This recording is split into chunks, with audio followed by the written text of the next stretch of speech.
there, welcome back. So today let's start with a little pop quiz just to see how genius you are. If you're a Duke Ellington fan, then you might recognize this song as Reflections in D, which was recorded for Capitol Records back in 1953. So the question is, what color is it? Okay, try this one. This painting is entitled Composition 7, and it's Kandinsky's most famous piece. It's believed to convey the apocalyptic themes of the deluge and the Last Judgment. Dark guy, huh? So the question is, what do you hear when you look at it? You think I'm crazy, right? Well, I'm not. And these are not crazy questions for people like Duke Ellington and Kandinsky and Van Gogh and Marilyn Monroe, just to name a few. Because all of these folks are synesthetes. And synesthetes are people who have the condition synesthesia. The word synesthesia is derived from Latin, and it literally means concomitant sensations. And synesthetes experience a unique blending of two senses or perceptions at the same time. What that means is that synesthetes can taste the sound of thunder, or smell the color red, or see the smell of coffee. Duke Ellington saw colors and textures in music, and he described a D note as dark blue burlap, and a G note as light blue satin, obviously. Kandinsky heard hissing sounds when he opened up his watercolor paint box as a child.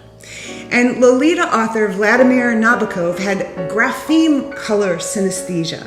In a 1962 interview with BBC, he told them that he saw his initials in two very different colors. The V was a pale pink, and the N was a greenish yellow color. What's even more fascinating about this guy was he heard and saw different colors in different languages. He heard the long A sound in English in a weathered wood texture, but in French, he saw it as a polished ebony. Researchers believe that the most common forms of synesthesia are seeing colors in music and letters and numbers. For example, most of us would have a really difficult time finding the twos in this image. But people with grapheme color synesthesia would see them immediately because they might see something like this.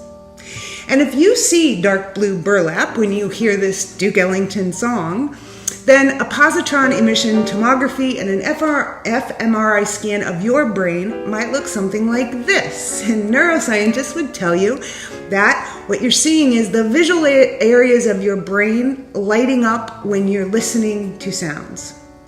A century ago, researchers ascribed synesthesia to just crossing of the wires in the brain. Today, we know a lot more about it. We know that it runs in the family. We know that it's more common among women than men. Some scientists believe it's a genetic overabundance of neural connections in the brain, and other scientists speculate that we're all born with those neural connections. It's just that most of us prune them off early in our development.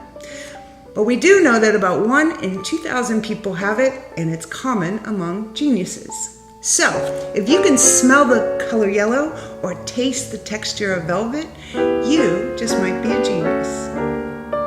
If this geeks you out and you want to learn more about how the brain works and how you can make it work better, get ready because my new book, Happier Hour with Einstein, will be available soon. And I hope it smells and tastes delicious. And if you enjoyed this Neuro Nugget, pass it on to someone in your corner of the world because life is always better when you share the good stuff.